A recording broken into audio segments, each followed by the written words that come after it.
Good morning, children. This is Aniruddha, Mount Literacy School Jhansi.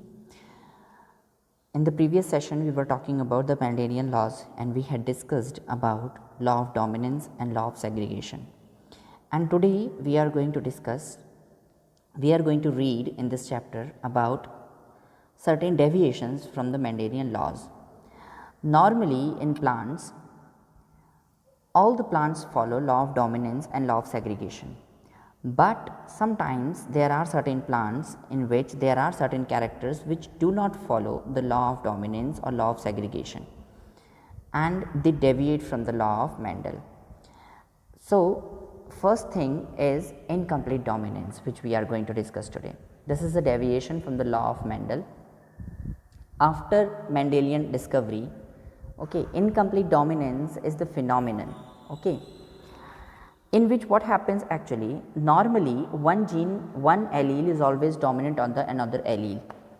The dominant allele is always dominant on the recessive allele. But what happens in one of the plants, its flower shows another kind of characteristics which deviates from the law of Mendel. It is actually Mirabilis jalapa, snapdragon plant, in which the red colored flower must be dominant on the white colored flower. But what actually happens in this plant, normally red color, capital R and small r is recessive. So, normally what happens, red color is dominant on the white color of the R, and all the progenies which are produced in F1 generation, they all must be red according to law of dominance of Mendel. But what happens in this plant, all the F1 progenies is, instead of becoming red, they become pink. An intermediate color comes instead of red color. That means the dominant character is not completely dominant on recessive character. The dominant character is incompletely dominant on the recessive character. That is why an intermediate color comes in place of red color. This is known as incomplete dominance, and this is shown by a snapdragon flower, Mirabilis jalapa it is also known as. Now, the next, codominance. Don't get confused with incomplete dominance and codominance. What actually happens in codominance? I give you example with the blood group of human beings. All the characters in human beings are determined by two alleles, right? Are determined by two alleles, but blood group of human being is not determined by two alleles, but it is determined by three alleles, and it is, I am telling you what, it is determined by the three alleles. One is I A, one is I B, and one is small I. These three alleles determine the blood group of humans. Now, if I tell you in the form of two chromosomes, one 23 and another 23, how many things it contains. If suppose first 23 chromosomes of your body contains IA, and the another 23 chromosome also of your cell contains IA again, then the blood group will be A.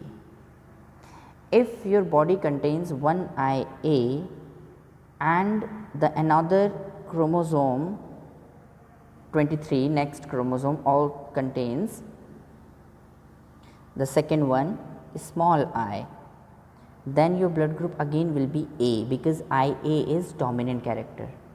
The next, if your DNA chromosome 23, first 23 contains IB and the second 23 also contains IB, then your blood group will be B. And if it contains one IB and another 23 chromosome contains a small I, then again your blood group will be B, because IB is dominant character. But when your first 23 chromosome contains IA allele and another 23 contains IB allele, then your blood group will be not A, not B, it will be AB. That means both IA and IB, both the characters will be dominant. This is known as codominance, when both the characters, both the alleles are dominant on each other and they do not follow the dominant recessive relationship, okay, just as described by Mendel. So, this is codominance. That means both the alleles, as normally in nature one allele is dominant, one is recessive, but in blood group sense one allele is dominant, one allele is recessive normally in nature, but in blood group system of human being two alleles are there and the two are dominant on each other, okay, and they do not show any dominance on each other. That is why they both become dominant in the blood group and blood group becomes AB. So, this is all about incomplete dominance and codominance. The next thing which we are going to read is multiple allelism. Okay, with the same example of blood group, I must tell you multiple allelism. Every gene is determined by two alleles, but the blood group of human being is not determined by two alleles, but more than two alleles. That means 3 alleles. This is the best example of multiple allelism. This is the only example of multiple allelism. Clear? So, this is all about multiple allelism. The next content which we are going to read, which we will be reading, is inheritance of two genes. As I have already told you, one character has two forms. One character has two forms. So, one gene, one character equals to one gene. One gene also has two forms known as alleles, okay, two alleles. So, there is one allele which is dominant, there is one allele which is recessive normally in nature. But what happens if we take two characters all together? If we take two characters all together, then what happens? Suppose I have taken one character height capital T and small t, and along with this capital T, small t, I am taking color of flower also capital R, small r, and we are crossing among them. Then will this T, capital T, disturb the law of dominance of this capital R, or will this capital R disturb the law of dominance of capital T, or will these characters will disturb the characters of these, or will these characters will disturb the characters of these, or will they deviate from the law of dominance and law of segregation of Mendel? No. This is known as law of independent assortment. Actually,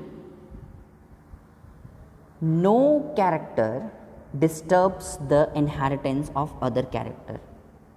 Law of dominance, the way performed by capital T, small t, in the same manner law of dominance will be shown by capital R, small r separately, though they both travel from parents to offsprings. This is known as independent assortment. Assortment means separation, and independent means they assort independently from each other and they do not disturb the inheritance of others.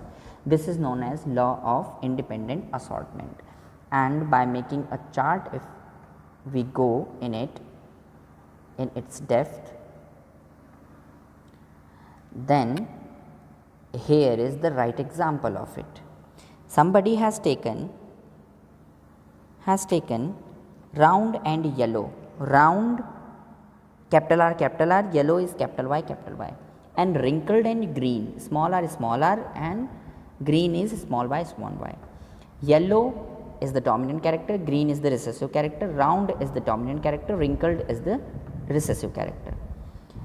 Yellow and round will definitely make pollen grain of one type, capital R and capital Y only, and wrinkled and green seed will the plant will also make only one type of ova or pollen grain, small r or small y. If they both cross with each other, the combination of the child will be, the combination of male suppose was capital R, capital R, capital Y, capital Y. It also gets 2 alleles of R and 2 alleles of Y in the same manner as man has, as the parental generation has. But it gets one capital R only and one small r, and another side it gets one capital Y and one small y. According to the law of dominance, as we all know about the law of dominance, we have studied already that if the capital R is present, then the flower will be, the seed will be round, and if the Y is present allele for the color, then it will be definitely yellow in color, because yellow is the dominant character.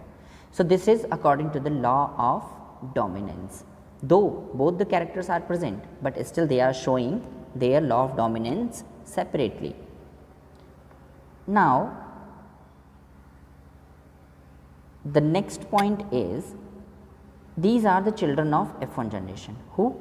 These. These are the children of F1 generation. But if we cross among the F1 generation children once again, then what will happen? Will they segregate separately, just like law of segregation? So, let us check out.